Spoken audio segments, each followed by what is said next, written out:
Hablar de este tema que se llama Sinagoga de Satanás. Espero que no sea esta la iglesia. Sinagoga de Satanás es el tema, y vamos a ir derecho a la palabra de Dios en Apocalipsis. Y escribe al ángel de la iglesia en Esmirna. Ahora viene Esmirna. El primero y el postrero, el que estuvo muerto y vivió, dice esto: yo conozco tus obras y tu tribulación y tu pobreza, pero dile al que está al lado tuyo, pero tú eres rico, dile. Pero no pasaste a diezmar. Bueno, no importa. La blasfemia de los que se dicen ser judíos y no lo son, sino sinagoga de Satanás. Y ese es el tema, sinagoga de Satanás. El apóstol Juan escribe esta revelación desde la isla de Pasmos y ahora le escribe a la iglesia de Esmirna. Literalmente no estamos hablando de un edificio, sino de un lugar. Esmirna, estaba ahí la iglesia, pero nosotros nos podemos ver identificados en una de estas iglesias de las que estamos hablando. Y Esmirna es una de las 7 iglesias localizadas en el Asia Menor. Pero fíjese que Dios está juzgando a su iglesia, porque viene como un juicio, sinagoga de Satanás, algo está pasando ahí. Cuando Dios busca juzgar a una iglesia, Dios busca santificarla. Acuérdense que el Señor no vino a castigarnos. Él no viene con un hacha, Él viene a restaurarnos. Entonces las palabras duras cuando llegan, y me llega a mí y le llega a usted, es pensando que Jesús a esa iglesia está buscando restaurarla. Ahora, históricamente la iglesia de Esmirna le esperaban tiempos difíciles, como los tiempos de ahora, tiempos difíciles porque estaban pasando por angustia, por dolores físicos. Y Satanás, dice la palabra, que va a salir como león rugiente buscando a quien devorar. Cuando hay una iglesia débil, el enemigo se mete. Y en esa iglesia Satanás estaba en las puertas, como dice la palabra de Dios. ¿Cuál era la intención de Satanás? Desmoralizar al cristiano, desmoralizarlo, alejarlo de Dios, quitarle la fe que tenían. Su intención era atacar directamente al instinto de supervivencia humana. Es la época que estamos pasando. Hoy estamos pasando una época donde podemos ver que el enemigo viene a atacarnos para desmoralizarnos. No importa en qué área te desmoralice, pero esa es la intención del diablo. Quitarnos las ganas de vivir, quitarnos las ganas de salir adelante, quitarnos las ganas de triunfar, quitarnos las ganas de hacer algo. Esa es la función de Satanás.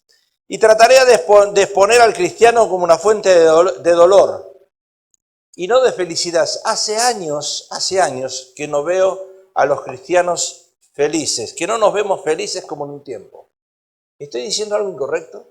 ¿Verdad que antes había ese gozo, esa felicidad, esa tranquilidad?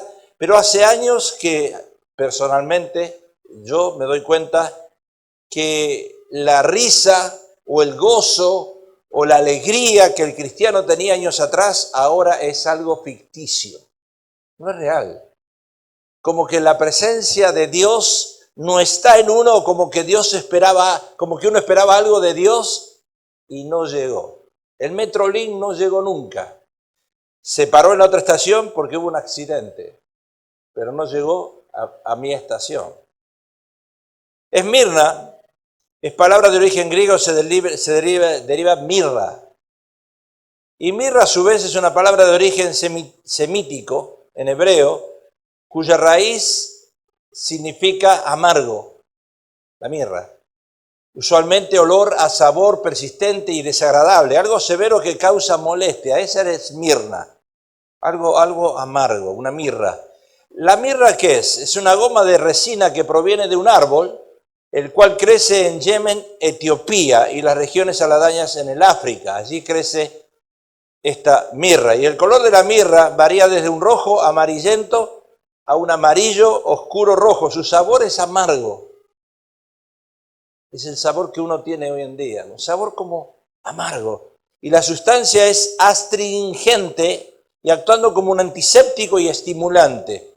Pero la mirra en el pasado se utilizaba como un perfume. Si usted ve el Salmo 45:8, se usaba como un perfume. Le estoy dando un poco de historia. Y Esmirna es la única ciudad de las 7 ciudades mencionadas en Apocalipsis 2 y 3 que todavía existe bajo el nombre de Izmir. ¿Dónde está? En Turquía, a unos 60 kilómetros de las ruinas de Éfeso. Ahora, en el año 195 a.C. se levantó allí un templo a la diosa Roma, el cual se supone que es el primero del mundo en su género. En el año 26 después de Cristo fue levantado allí un templo al emperador, en ese lugar. Y como ciudad típicamente comercial, abundaban en ella los judíos, muchos judíos, quienes se oponían a la iglesia. Acuérdense que los judíos, ellos creen que son los más cercanos a Dios y ellos no aceptan que Jesús es el Mesías, no nos aceptan a nosotros. Los judíos tipificaban a la religión de hoy en día. Ahora, existen muchas razones por las cuales los judíos se oponían a los cristianos. Hoy en día tienen ellos sus razones, sus bases. Y también en aquel tiempo. Ahora, se pueden considerar razones teológicas, doctrinales o también históricas. Es el pueblo escogido de Dios. Entonces, si vamos desde el Génesis, vemos que ellos se sienten orgullosos de ser el pueblo de Dios, escogido de Dios. Pero también por razones teológicas. Ellos parten la Biblia en dos, no tienen los 66 libros de la Biblia, si no se quedan en el Antiguo Testamento, no creen que el Mesías ha llegado. Y entonces están en una guerra continua con nosotros. Para los judíos era difícil pensar que Jesús era el Mesías. Ahora, ¿por qué los judíos? Y tienen sus razones, sus bases. Porque los judíos no pueden creer que un Mesías, un rey, viniese a morir en la cruz. Hoy en día hay muchos cristianos que todavía no creemos, por decir la palabra creer, o no entendemos por qué Jesús fue a morir a la cruz. Y entonces pensamos que ahora sufrimos porque nuestro rey está muerto, no tiene poder. Bueno, los judíos piensan eso. La forma de morir a Jesús. Si usted le pregunta a una persona que no tiene un poco de intelecto, que no tiene un poco de inteligencia, que no tiene un poco de conocimiento bíblico, le pregunta de Dios y que Jesús es Dios y le dice, ¿fue a morir a la cruz? ¿Cómo fue a morir a la cruz? ¿Dios fue a morir a la cruz? Nosotros necesitamos un Dios de poder, no un Dios que va a morir a la cruz. Bueno, así son los judíos. En Mateo capítulo 16, 21 dice, desde entonces comenzó Jesús a declarar a sus discípulos que era necesario ir a Jerusalén. Recuerden que Jesús viene, 3 años y medio se está con los discípulos y Él les confiesa, les declara que Él tenía que ir a la cruz. Dice, era necesario ir a Jerusalén, padecer mucho de los ancianos, de los principales sacerdotes, de los escribas, y ser muerto y resucitar al tercer día. Entonces Pedro, tomándolo aparte, comenzó a reconvenirle diciendo, Señor, ten compasión de ti, en ninguna manera esto te acontezca. Ahí viene Pedro tratando de que Jesús no vaya a la cruz, pero él volviéndose dijo a Pedro, quítate delante de mí, Satanás, me eres tropiezo. Ahí están los apóstoles intentando, especialmente Pedro, que Jesús no vaya a la cruz, porque no entendía que él tenía que ir a la cruz. Pedro, uno de sus discípulos, no entiende el concepto de la muerte de Jesús. Y eso le pasa a los judíos, y eso nos pasa a muchos de nosotros. Yo me doy cuenta, ahí que tengo la clase de los jóvenes, que necesitamos trabajar mucho con los jóvenes en nuestros hogares para explicarle bien este contexto histórico, por decirlo así, teológico también. Recuerden, no ustedes, quizás no muchos de ustedes, tampoco mi persona, no tuve el privilegio de ir a una escuela dominical. Porque allí los niños en una escuela dominical aprenden estas historias, dramatización que hacen allí, pero ellos aprenden las historias bíblicas. Yo no fui a una escuela dominical.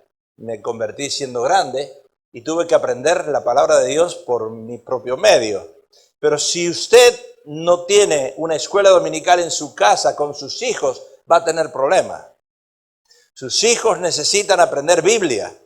Y qué mejor que los padres les enseñen a sus hijos la palabra de Dios. Pedro No entendía que Jesús tenía que ir a la cruz, al Calvario, y entonces Jesús lo reprende y le dice, Satanás.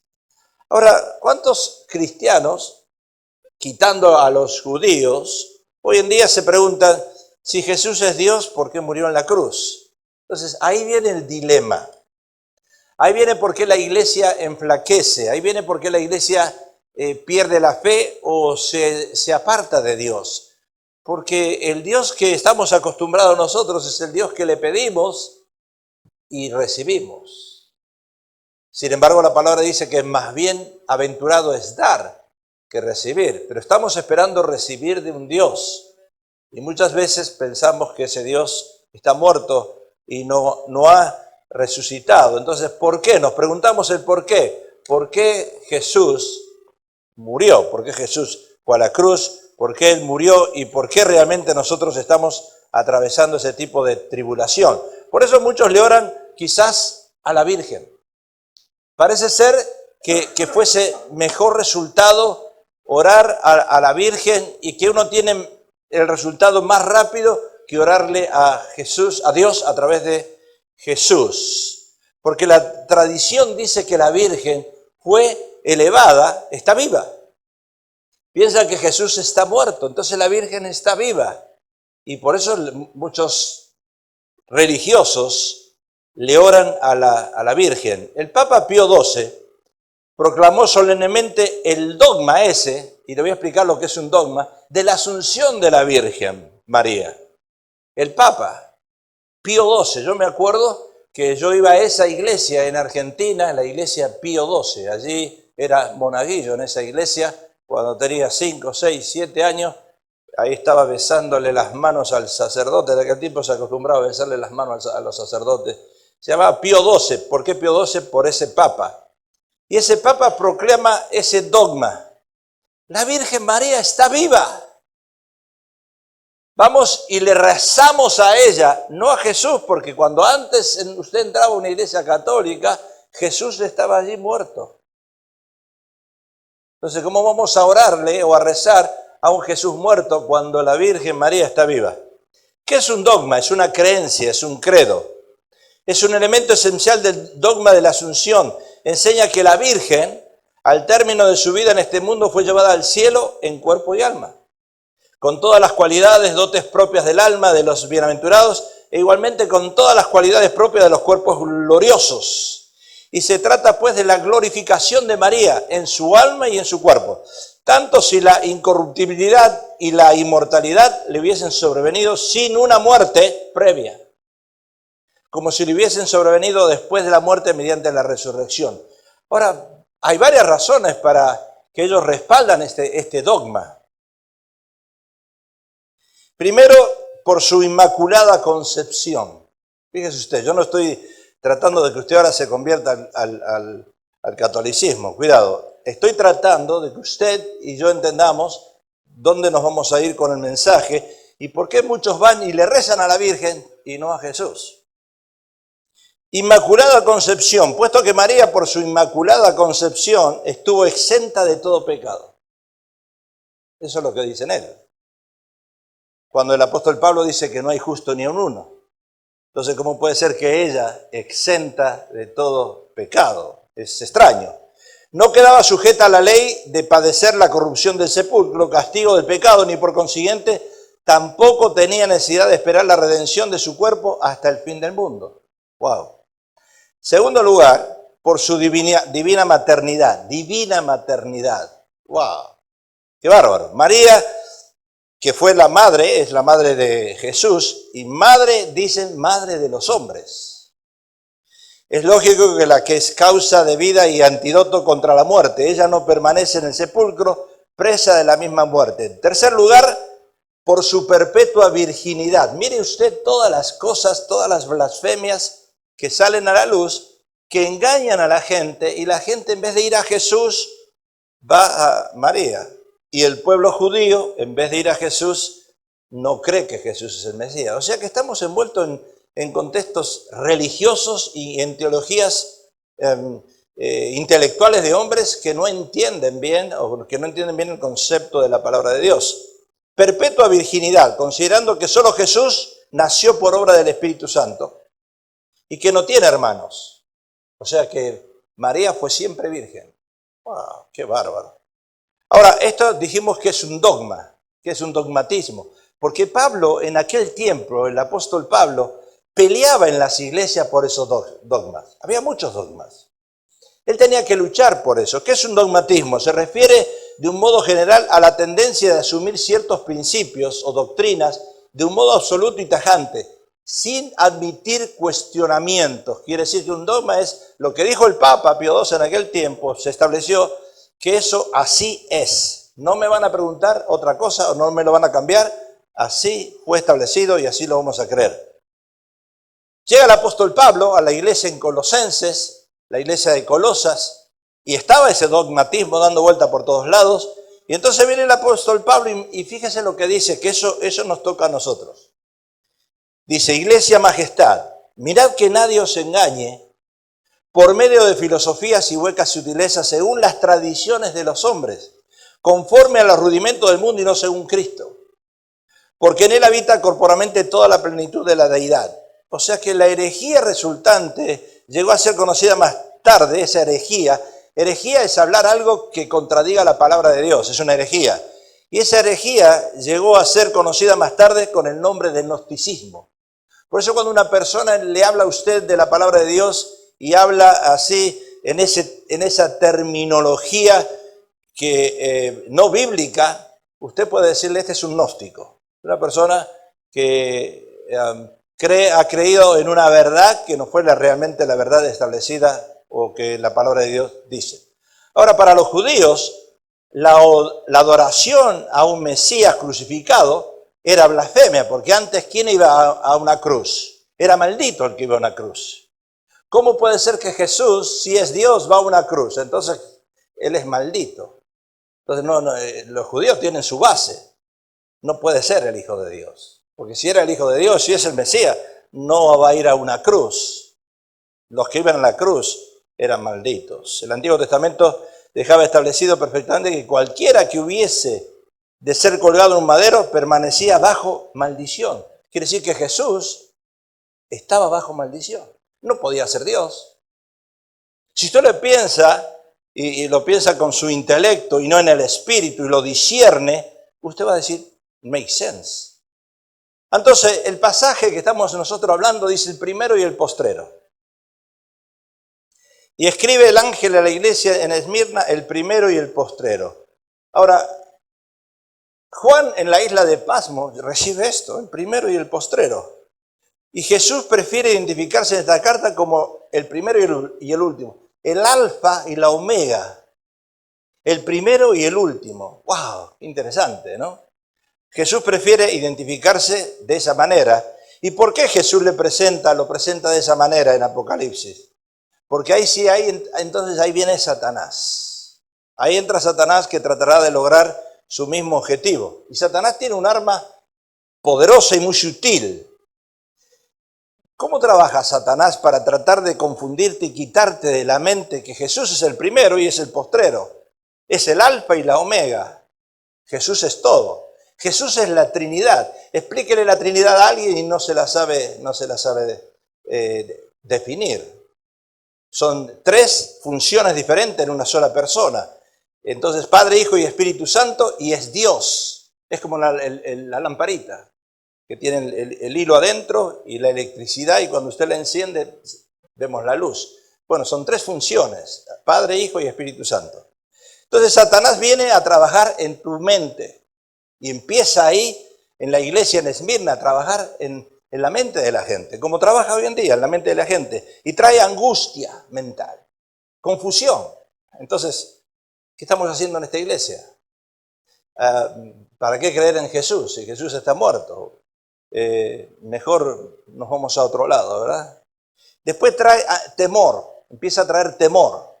El temor es lo peor que le puede pasar a un cristiano, tener temor. Dios dice que no nos da espíritu de cobardía, de temor, sino de dominio propio. Pero viene el temor a través de la inseguridad. Le estoy orando a Dios a través de Jesús. Mejor me voy a María, que está viva. Y entonces viene la función de Satanás de confundirte en la mente. Y es lo que está pasando hoy en el pueblo indocumentado, porque estamos hoy atravesando una situación muy seria en esa gente que no tiene papeles, que no tiene documentos. ¿Qué es lo que pasa por la mente de esa gente? Angustia mental, temor, ansiedad, miedo. ¿Qué va a pasar conmigo? Y eso es lo que Satanás quiere traer hoy en día para perturbar tu fe, para confundirte. Yo siempre le digo a los hermanos, yo pienso de la misma manera. Yo me acuerdo años atrás, cuando llegamos a este país, había una sopa que se llamaba Soup Time, la sopa. Y la pastora la compraba y enseguida en el lunch, en el trabajo, cuando teníamos el negocio, el business, ella estuvo 5 años, fue mi secretaria, gracias a Dios, me la sentaba acá, y después no te sentaste más ahí, acá, ni acá, pero bueno, no importa. Pero en aquel tiempo era, ¿te acordás del Soup Time? Y era algo práctico, usted compraba Soup Time, que era sopa envasada, ella la traía en el negocio, ahí, y al mediodía le calentaba agua y tomábamos sopa. Y era riquísimo, desapareció. El Soup Time desapareció. Y yo me soñaba, no porque estábamos indocumentados, pero yo me soñaba que nos íbamos a Argentina. Porque siempre está el sueño del pibe de volverse a la patria, al lugar donde uno nació, donde uno vivió los mejores años. Y me soñaba de que me iba a ir a Argentina, y me veía en Argentina, e iba a comprar la sopa Soup Time, y no había ahí. Y yo dije, ¿para qué me vine a Argentina? No está esta sopa ahí. Y me agarraba una desesperación, una cólera, me agarraba porque después yo dije, no, mejor me quedo en Estados Unidos. No nos pasa así. A mí me pasa ahora con los baches, los pozos, que después de las lluvias, ahora todo el mundo agarramos pozos, que podemos romper el carro, ¿verdad? El tren delantero se puede romper, una llanta se puede partir. Son pozos parecidos a los que había en Argentina. Y yo le digo ahora a la pastora, que estamos en Argentina. Y cuando uno ve esos pozos y los ve parecidos al país de uno dice, wow, que en Estados Unidos, ¿verdad? Es algo increíble. Bueno, eso es lo que pasa en la mente de uno. Y yo cuando me acordaba de eso, yo decía, no, yo quiero estar en Estados Unidos. Pero ¿sabes una cosa? Yo quiero que tu mente esté tranquila. Si yo estuviese indocumentado y Dios dice, te vas a ir de acá a Argentina, yo voy a seguir comiendo allá. Voy a seguir comiendo. ¿Verdad que sí? Ya no va a hacer faltar nada. O sea, ¿por qué tener angustia mental? El único problema va a ser que no voy a encontrar el Soup Time. ¡Ay, sí! ¿Qué voy a hacer ahí? ¿Verdad? La pastora va a tener que hacer algo que se parezca. Bueno, acá ya desapareció. Entonces, no importa cuán desmoralizados o desanimados Satanás quiera trabajar en tu mente, tú eres más poderoso. Es más poderoso el que está en nosotros, dice la palabra, que el que está en el mundo.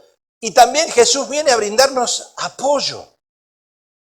Él no nos va a dejar ni nos va a desamparar. Viene a darnos apoyo. Jesús puede traer vida a lo que está muerto. Cuando fuimos a Argentina, fuimos a predicar a 3 o 4 iglesias, y en aquel tiempo las iglesias estaban llenas. Y nosotros en aquel tiempo, cuando fuimos a Argentina, esta iglesia estaba llena. Era la única iglesia llena hispana en el distrito de nosotros. Tal es así que fuimos nosotros premiados por 2 años consecutivos. No sé si alguien se acuerda, a lo mejor no, pero ahí están las fotos. Fuimos premiados por 2 años consecutivos por ir a los Dodger Stadium y llevar la mayor cantidad de miembros de la iglesia. Llevábamos más de 100 miembros.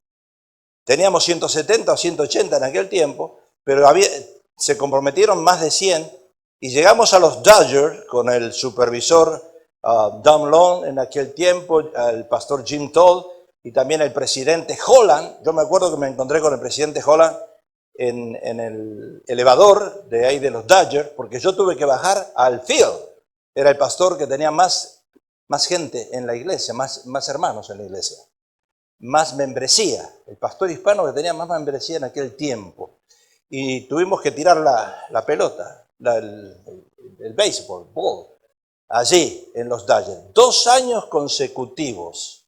Cuando llegamos a Argentina, el pastor Prieto nos presenta como la iglesia más saludable en California. En aquel tiempo éramos la iglesia más saludable en California, aquí en San Gabriel. No estaban tantos chinos, había muchos más hispanos, por supuesto. No como la cantidad que hay ahora en este lugar. Entonces, ¿cuál es el objetivo de Satanás? ¿Cuál es el objetivo de Satanás? Fíjese el objetivo de Satanás.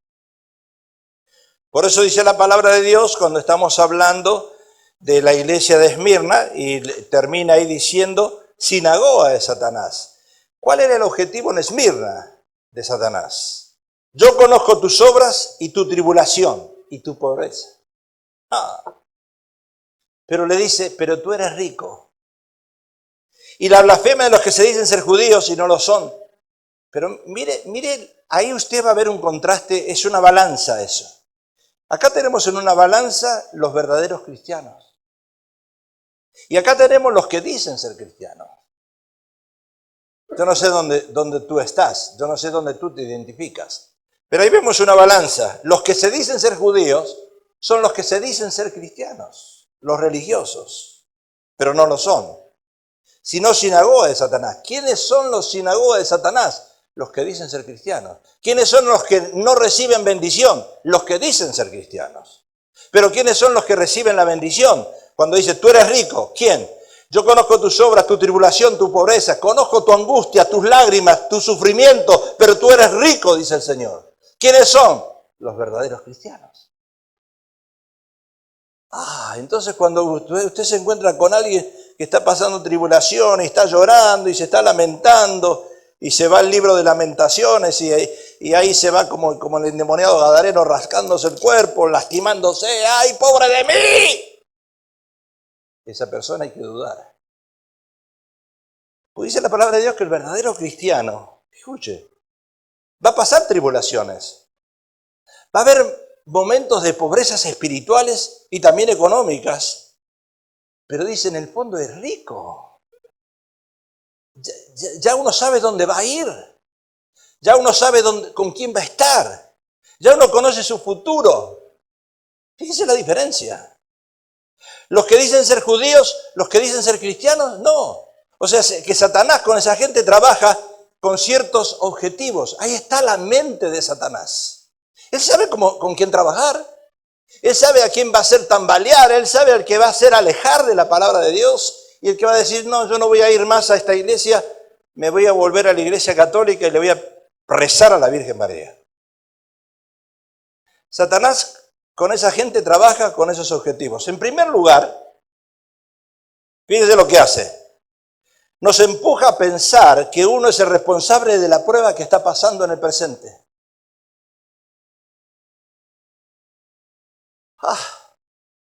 Como dice el mexicano, la regué. Y acuérdese que esa maldición viene de la iglesia tradicional. Cuando el sacerdote te dijo a ti, la mía culpa, la mía culpa, la mía grandísima culpa. Vení ahora, confesate, te voy a dar 30 Ave Marías, 40 Padre Nuestro, tomá la hostia. Iba a decir una palabra que no es muy cristiana. Cométela. Iba a decir otra, pero me retuve. Perché la tua colpa, en italiano le decía el Papa, es la tua colpa. Y entonces veníamos acá y venía el cristiano, la mía culpa, mi culpa, mi culpa. Todo lo que me está pasando es mi culpa. Y eso es lo que el diablo quiere ponerte en la mente. Ahora sí, ¿y cómo salgo de esta? Y entonces viene el hermanito que más quieres en la iglesia y se te acerca. ¿Cómo andas, hermano? ¿Otra vez chocaste? ¡Ay, Señor! Porque existen esos hermanitos, que en vez de bendecirte, que en vez de animarte, que en vez de todavía te maldice. Entonces tú que vienes deprimido a la iglesia sabiendo que tu esposa te dijo, es tu culpa, es tu culpa, es tu culpa. Y tú dices, what that mean? Is my fault? ¿Quién quiere llegar a la iglesia cuando alguien te culpa de pecado? Cuando alguien te culpa, ¿quién quiere llegar a la iglesia? Nobody. Usted me parece que no está entendiendo nada y se me está durmiendo. Pedísquele al que está al lado suyo para que no se duerma. La iglesia de Esmirna fue la iglesia perseguida por el diablo donde el cristiano pasa por la tribulación en tribulación. ¿Sabe lo que no había en aquel tiempo? No había trabajo. Ahora, yo me pongo a pensar, escuche esto. No sé cómo decirlo. Voy a tratar de decirlo en español. Si yo veo que están inventando robots, el lunes voy a hablarle a los hombres, no falte ningún hombre porque Dios me dio cómo realmente piensan las mujeres. Así que el lunes, varón, no se lo pierda porque va a estar tremendo. Fue una revelación, Dios me dijo, ¿sabes? Te voy a dar el tema. ¿Qué tema? No, un tema no, te voy a decir cómo piensan las mujeres para que te salves. Y el lunes no se lo pierda, el lunes vamos a estar hablando de eso. No, solamente a los hombres, porque yo quiero enseñarle a los hombres cómo piensan las mujeres. ¿Cierto o no? ¿Sí?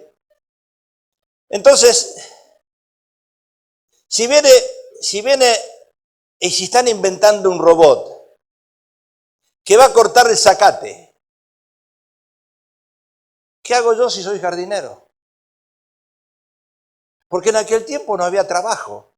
Usted sabe que hoy en día va a haber mucha gente que se va a quedar sin trabajo. ¿Sabía eso usted? Si un robot va a cortar el zacate y yo soy jardinero, ¿qué voy a hacer yo? Te digo más, un robot va a lavar los trastes, va a pasar el vacuum y va a tratar a la mujer como vaso más frágil. Y le va a hablar palabras lindas y hermosas. Pero es un metal frío. Es un metal frío. Pero es lo que quiere la mujer, quiere que se la trate bien. ¿Y quién la va a tratar bien? Un robot.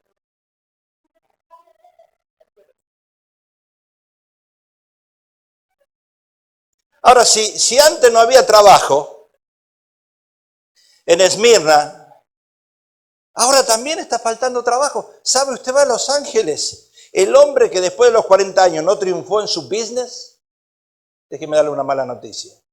Muy difícil que lo haga. Y usted va a Los Ángeles y va a encontrar pastores de 40 años para arriba que todos son pastores. Y usted le pregunta, ¿y usted por qué es pastor?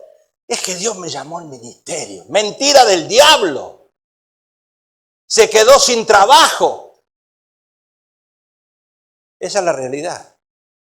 The reality show es ese.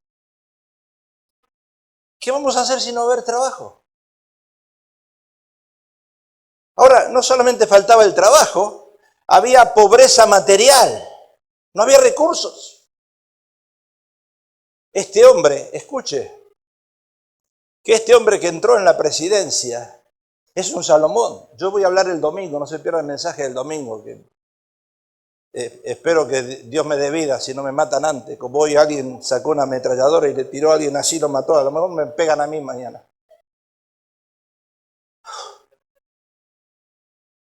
Pero yo estoy tratando de seguir, no me gusta mucho el que subió, pero estoy tratando de seguir la psicología que tiene. La mente, ¿dónde va? Y es un Salomón este hombre, que piensa enriquecer otra vez a esta nación. Pero ¿con quién la va a enriquecer? Necesita hombres y mujeres capaces.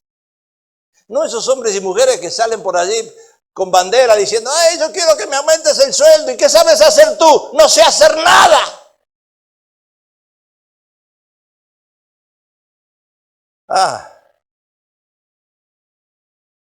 En aquel tiempo en Esmirna habían esos hombres mezclados con hombres sin fe. No tenía fe, porque yo no quiero, yo quisiera que usted, mi hermano, mi hermana, y Abelina, te lo digo con todo el corazón, yo quisiera que ustedes no me espiritualicen todas las cosas. Porque cuando llega el marido el viernes a la casa y no trae el cheque, tú vienes y le dices, Señor, gracias porque mi marido no trajo el cheque. Lo bendigo, Señor.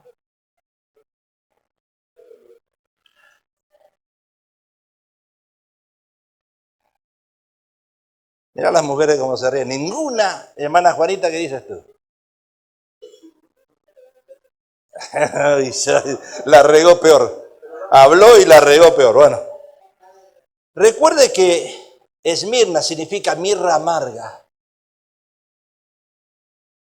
Y una iglesia que sufría amargura en medio de las tribulaciones, eso se hacía por causa de Cristo. Una iglesia donde la cizaña y el trigo estaban juntas. Mire si no se identifica una iglesia de hoy en día. Porque el trigo es el que ve todas las cosas positivas. El 80% de esta nación aplaudió el mensaje del presidente, pero el otro 20 y pico por ciento ni se levantaba a decir nada y están comiendo de él.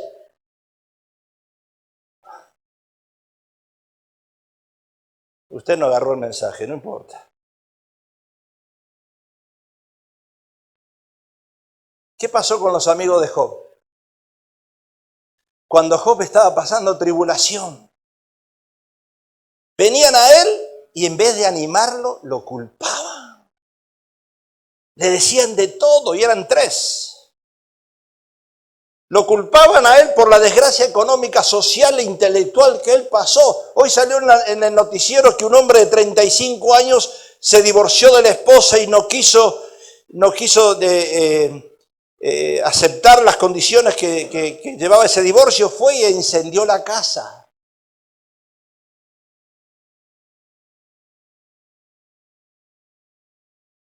Ese hombre, una semana atrás, estaba bien de su mente, pero se enloqueció. Job le pasó lo mismo. De un momento a otro se quedó sin nada. Nada.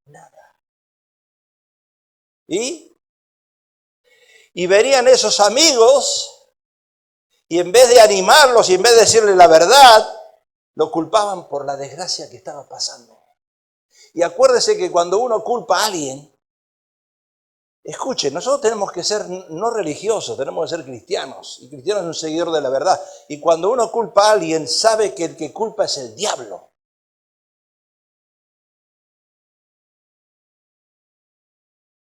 Y yo no sé. ¿Cómo podemos culpar a un hombre que recién hace un mes que sube? Todavía no lo conocemos. ¿No? Es lamentable ver ciertas cosas en este país. Es triste, porque este es el ejemplo que damos al mundo. Y un hombre que se animó, esto lo voy a hablar el domingo, un hombre que se animó a hablar de Jesús.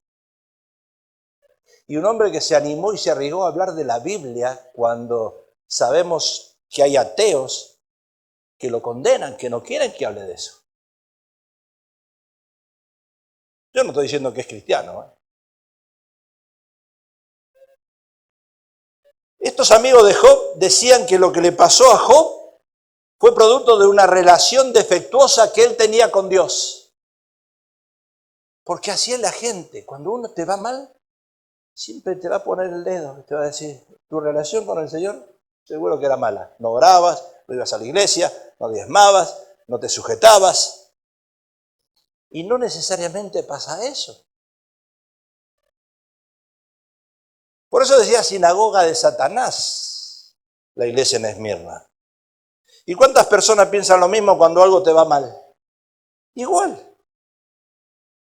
La primera cosa que te dicen cuando algo te va mal, fíjate, por eso estamos hablando de los que son realmente cristianos y los que no lo son. La primera cosa que te dicen es, tú andas en pecado. Y cuando se murió el fulano y vamos al funeral de él, lo miramos ahí y le decimos, este se murió, pero andaba en pecado. Y ahora la esposa del presidente la queremos traer del cuello, porque ella andaba, dije andaba, diga andaba, anduvo, pero no nao. Wow, ¿qué pasa? ¿Se acuerdan del mensaje que yo prediqué acerca de las esposas de los presidentes, cómo pueden cambiar una nación? Ellas, no él. Porque a veces ella empuja, yo no sé si es casualidad o si lo hacen a propósito, a veces ellas son las que empujan al hombre a decirle, ve, habla di esto, mira, el jardinero no cortó bien el zacate, sé varón, dilo tú. Mira cómo se ríen los varones. El lunes nos vamos a reír más todavía. Y el hombre va y dice, creo que cortaste mal el zacate, ¿por qué no lo cortas mejor? Pero la que está detrás de un gran hombre es una gran mujer, es la que le dijo, dale. Evita fue una prostituta también, pero Perón fue el más grande presidente de la nación. ¿Usted lo entiende eso? Yo no lo entiendo, ni me lo pregunte. El objetivo satánico, en segundo lugar, mire cuál es afectar nuestra autoestima, que inclusive pudiera llegar a un punto muy bajo y peligroso. ¿Sabe lo que es el autoestima? Porque nosotros cuando llegamos a Cristo no tenemos que tener ni alta estima ni baja estima, tenemos que tener regular. No os hagáis maestros muchos de vosotros, cuidado con el orgullo. Pero viene Satanás y te la baja. Él sabe cómo hacerlo. Él usa a cualquier persona que lo que menos tú vas a esperar para que te bajen tu autoestima. Un hombre de 40 años, indocumentado, después de ser deportado, semana pasada, se tiró del puente y se mató de cabeza. Usted lo vio. Porque él mismo sufrió ese ataque. Y él mismo decidió suicidarse. Porque así viene el diablo. Y el diablo te dice, mirá a quién pusieron de presidente, ¿qué estás haciendo aquí? No te están entendiendo que tú eres una persona trabajadora, una persona que quiere salir adelante, y mira lo que te hacen. Te subes al puente y te tiras. ¿Qué ganaste? Ganó el diablo. El objetivo satánico, en tercer lugar, es una tendencia a agotarnos y con el tiempo perder la fuerza. Esa fuerza vital que teníamos para combatir lo negativo. ¿Sabe cuántas veces el diablo me dijo a mí, me habló? Literal, deja la iglesia, olvídate de la iglesia. Y a punto estuve de dejarla.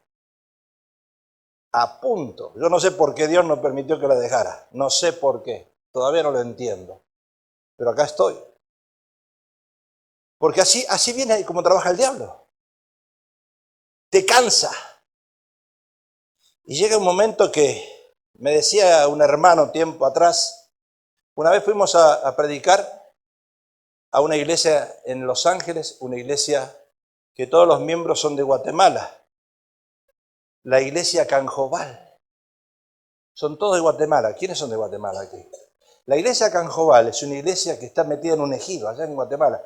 Se visten todas las mujeres con faldas largas, amplias. Y nos invitaron a nosotros a predicar un seminario de matrimonios en Los Ángeles. Y yo le digo a la pastora, acá le vamos a hablar a esta gente. Parecían inditos. Vienen de ahí. ¿Ah? Son indígenas. Y uno dice, ¿cómo le va a predicar a esta gente? La pastora le va a decir que tú tienes que que el dentífrico lo tienes que tapar, y que tienes que secar el vidrio del baño cuando te duchas. Todo eso le va a decir. ¿Verdad que pensábamos así? Sí, hablaban canjobal. Estaba llena la iglesia, es en Los Ángeles, todavía está. Acá, sí. La iglesia Canjobal en Los Ángeles. No nos invitaron más, después, no sé, 2 o 3 veces fuimos. ¿No está más? El pastor no, pero la iglesia. Y me acuerdo un hermano vino con nosotros ese día a escucharnos predicar. Y, ¿cómo lo comento? Para no ofender a nadie, no quiero ofender a nadie. Vino el hermano y me dijo, Pablo, Dios te va a dar una iglesia así, dice, con este tipo de gente. Y yo dije, what? What are you talking about? Sí, me dice, te van a sacar pelos blancos. Dios te va a probar la paciencia. Esa es la gente que Dios te va a dar. Con la pastora nos agarramos los dos, nos miramos y dijimos, Señor. ¿Sabe lo que quiere decir eso? Usted no sabe lo que quiere decir eso.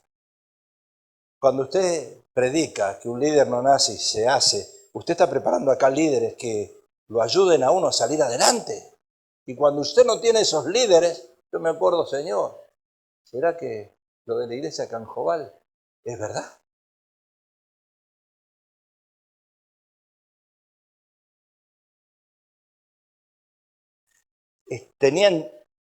Las mujeres estaban llenas de hijos, porque sexo sí lo practicaban. Eso sabían hacerlo. No había que enseñarles nada.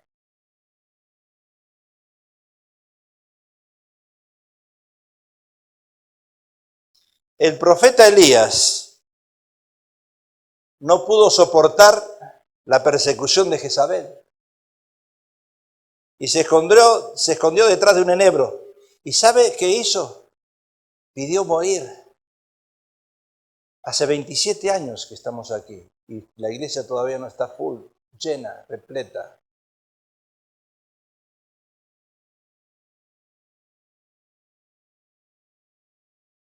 ¿Qué pasa? Usted no entendió el mensaje, me parece, ¿verdad? No lo entendió.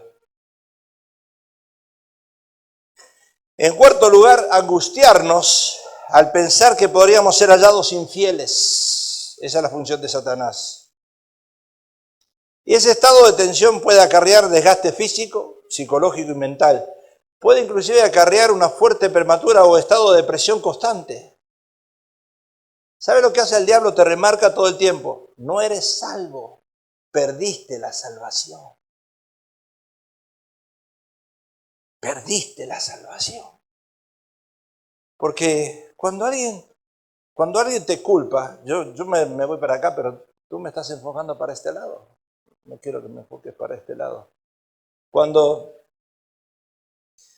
alguien te culpa, la primera cosa que te dice, perdiste la salvación.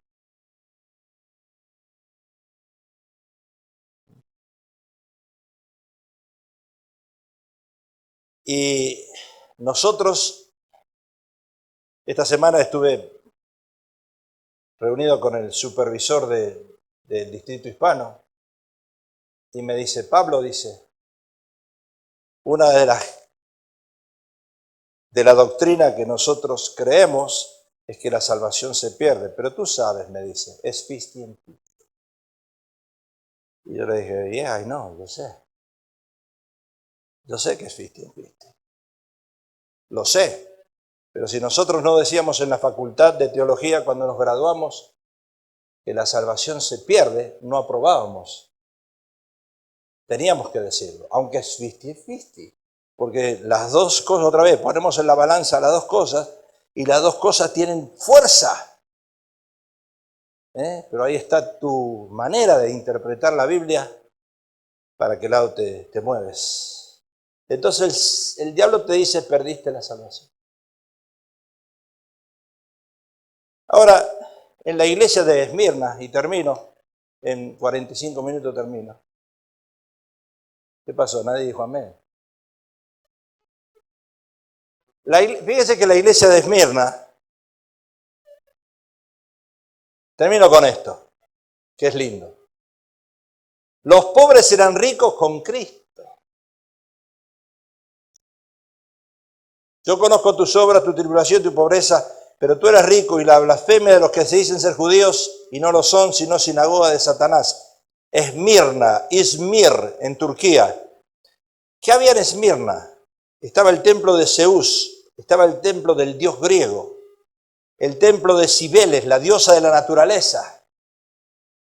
La mirra se utilizaba para embalsamar a los cadáveres y los creyentes de Esmirna fueron incesantemente perseguidos. Fueron perseguidos tanto los creyentes judíos como los no judíos durante la correspondiente época de la iglesia. Notemos la expresión, tú eres rico. Tú eres rico. Hay un canto, ¿verdad?, que dice, yo sin Cristo soy pobre, pero con Cristo soy rico. Así es el canto, ¿eh? ¿No lo sabes eso? ¿Lo sabes o no? ¿No te acuerdas más o menos? Nosotros sin Cristo somos pobres, pero con Cristo somos ricos. Hay un canto que se cantaba mucho en las iglesias pentecostales 40 años atrás, 35 años atrás. Eso es lo que dice la palabra. Ahora, ¿cuántos ricos sin Cristo son pobres sin esperanzas?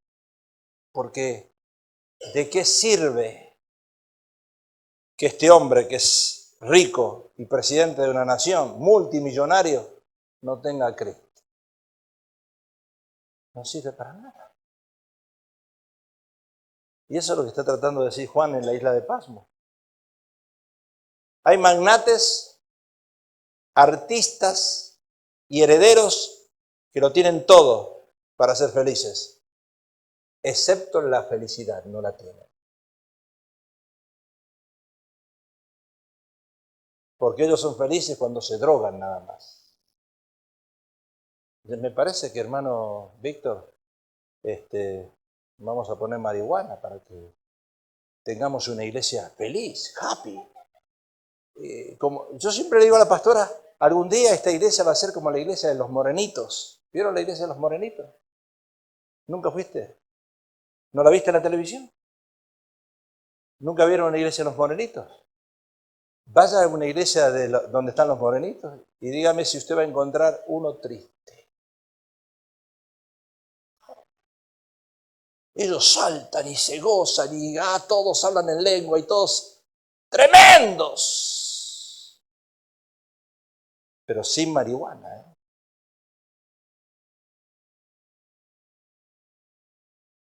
¿Te imaginas, Víctor, poniendo marihuana aquí? A la media hora todos saltamos de felicidad.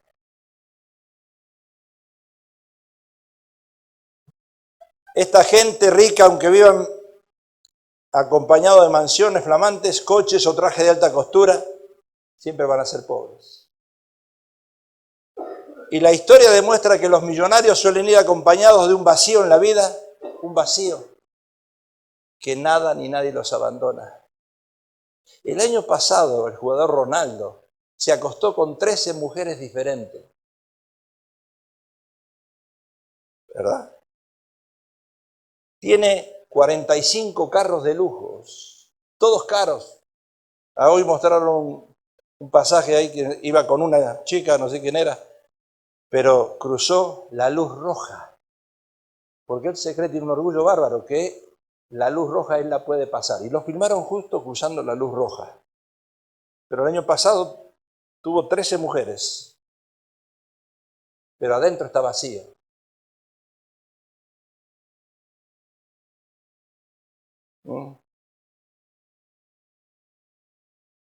Gran parte de ellos sufren grandes adicciones o son víctimas de la enfermedad de la anorexia o la bulimia. Relaciones interesadas, matrimonios que se suceden sin éxito y violencia de género, drogas, alcohol, suicidios por sobredosis. Sin embargo, dice que los cristianos eran pobres, pero ricos en Cristo. ¿Y por qué? Termino, ahí está. Porque eran probados para ver su fe. Yo no sé cuántas veces Dios permitió que tocaras fondo. Nosotros perdimos una casa arriba de las montañas, la perdimos. Se fue a foreclosure. Y estábamos, porque gracias a Dios, desde que llegamos a este país, el Señor nos llevó, como dice la palabra, de gloria en gloria, de victoria en victoria. Pero ¿sabe lo que pasa cuando pasa eso en uno? El orgullo se sube. Y en aquel tiempo nosotros teníamos más orgullo que Messi y que Maradona juntos. Y cuando eso pasa, viene Dios y te dice, ¿sabes qué? Lo que crees que tú lograste, sin mi ayuda, sin ponerme a mí en el medio, aunque sí, supuestamente parecía que lo teníamos a él, pero de golpe se cayó todo. Tanto sacrificio de más de 20 años se derrumbó y nos quedamos en la calle. Tuvimos que ir a alquilar.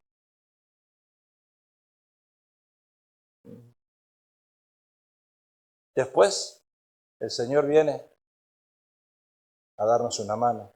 Y qué mano que nos dio el Señor. Porque nunca nos dejó. Él siempre estuvo con nosotros. Pero en ese momento, cuando uno pasa lo de Job, aunque no se incendió la casa, no se quemó, pero se pierde todo. Casi $600,000 valía esa casa y se perdió todo. Y uno toca fondo, uno se acuerda de Dios. De verdad se acuerda. Y después uno empieza a repuntar otra vez y a levantar, gracias a que Dios te levanta y te pone ahí. Y cuando estás otra vez aquí arriba, viene otro trágico golpe. Y el diablo se mete en el medio. Y es cuando ahí perdimos el negocio. Y otra vez al suelo. Y hace 40 años que estamos predicando el Evangelio, pasando esos altibajos. Pero es una cosa, aquí estamos. Y hoy vamos a ir a comer esta noche. Si alguien quiere ir a comer con nosotros, los invitamos. Pagamos nosotros, no va a pagar esto. Porque ahora no tenemos con qué pagar. Pero acá estamos. Cuando yo me acuesto con ella, ¿le cuento las cosas que hago? No, me dijo que no. Me dijo que no, pero bueno, yo tengo que escuchar.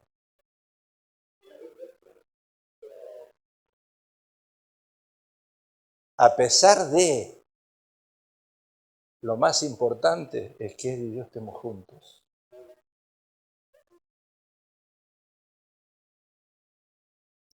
Lo otro se fue, pero nosotros seguimos ahí. ¿Qué viene ahora? Con Dios es la caja de, se llama la caja de Pandora. Tú no sabes qué viene mañana con Dios. Lo único que Dios nos dice, permaneced hasta el fin y serás salvo. Y sin nada, pero con Cristo.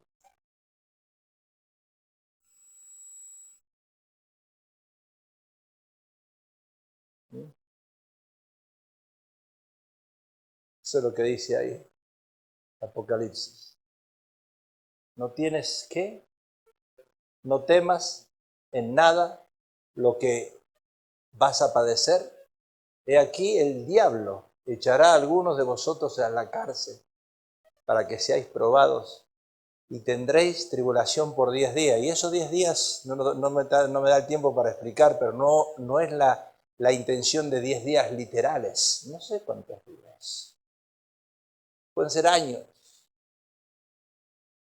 Lo único que Dios quiere es ver si tú permaneces fiel a Él. No es fácil estar en la posición nuestra. No es fácil. Pero acá estamos.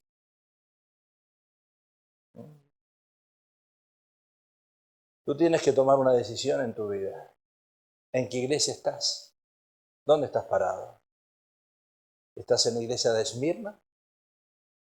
¿Estás pensando eso? ¿Donde están mezclados los judíos y los no judíos, los cristianos y los no, los verdaderos y los que dicen ser.